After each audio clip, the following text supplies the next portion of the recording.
नमस्ते। आज की कथा परिवर्तिनी एकादशी व्रत कथा है। पांडुनंदन अर्जुन ने कहा, हे प्रभु, भादों की शुक्ल पक्ष की एकादशी का क्या नाम है तथा उसके व्रत का क्या विधान है? उस एकादशी के उपवास को करने से किस फल की प्राप्ति होती है? हे कृष्ण, कृपा कर यह सब समझा कर कहिए। श्री कृष्ण ने कहा, हे पार्थ, भाद्रपद माह के शुक्ल पक्ष की एकादशी को जयंती एकादशी भी कहते हैं। इस एकादशी की कथा के सुनने मात्र से ही सभी पापों का शमन हो जाता है और मनुष्य स्वर्ग का अधिकारी बन जाता है।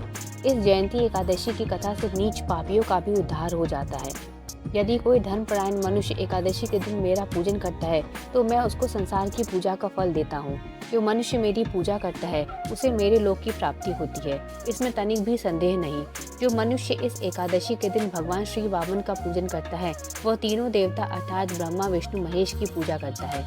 हे पार्थ, जो मनुष्य इस एकादशी का उपवास करते हैं उन्हें इस संसार में कुछ भी करना शेष नहीं रहता। इस एकादशी के दिन भगवान विष्णु करवट बदलते हैं, इसलिए इसे परिवर्तिनी एकादशी भी कहते हैं।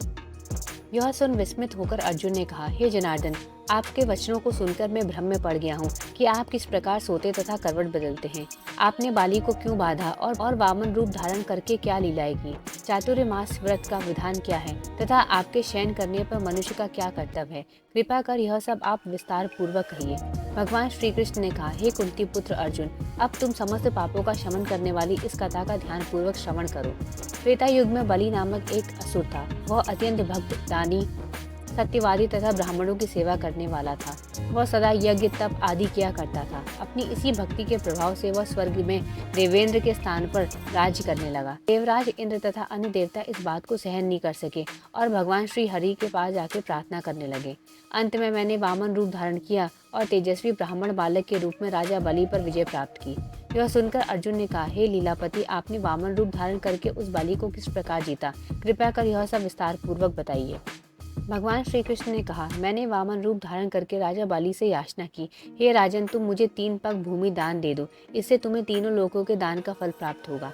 राजा बाली ने इस छोटी सी याचना को स्वीकार कर लिया और भूमि देने को तैयार हो गया। जब उसने मुझे वचन दे दिया तब मैंने अपना आकार बढ़ाया और भूलोक में पैर, भुवन लोक में जंघा, स्वर्ग लोक में कमर, महलोक में पेट, जनलोक में हृदय, तप लोक में कंठ और सत्यलोक में मुख रखकर अपना शीर्ष को ऊंचा उठा लिया। उस समय सूर्य, नक्षत्र, इंद्र तथा अन्य देवता मेरी स्तुति करने लगे। तब मैंने राजा बाली से पूछा कि हे राजन, अब मैं तीसरा पग कहाँ रखूं? इतना सुनकर राजा बाली ने अपना सर नीचे कर लिया। तब मैंने अपना तीसरा पग उसके सर पर रख दिया और इस प्रकार देव के लिए मैंने अपने उस असुर भक्त को पाताल लोक में पहुंचा दिया। तब वह मुझसे विनती करने लगा। मैंने उससे कहा कि हे बाली, मैं सदैव तुम्हारे साथ रहूंगा। भादों के शुक्ल पक्ष की परिवर्तिनी नामक एकादशी के दिन मेरी एक प्रतिमा राजा बाली के पास रहती है और एक क्षीर सागर में शेषनाग पर शयन करती रहती है। इस एकादशी को विष्णु भगवान सोते हुए करवट बदलते हैं। दिन त्रिलोकीनाथ श्री विष्णु भगवान की पूजा की जाती है। इसमें चावल और दही सहित चांदी का दान किया जाता है। इस दिन रात्रि को जागरण करना चाहिए। इस प्रकार उपवास करने से मनुष्य सभी पापों से मुक्त होकर स्वर्ग लोक को जाता है। जो मनुष्य पापों का नष्ट करने वाली इस एकादशी व्रत की कथा सुनते हैं उन्हें अश्वमेध यज्ञ के फल की प्राप्ति होती है। दान के उपरांत मनुष्य को अभिमान नहीं करना चाहिए। राजा बलि ने अभिमान किया और पाताल को चला गया। इससे इस बात का भी बोध होता है कि अति हर कार्य की बुरी होती है। कथाओं के लिए सब्सक्राइब करें। धन्यवाद।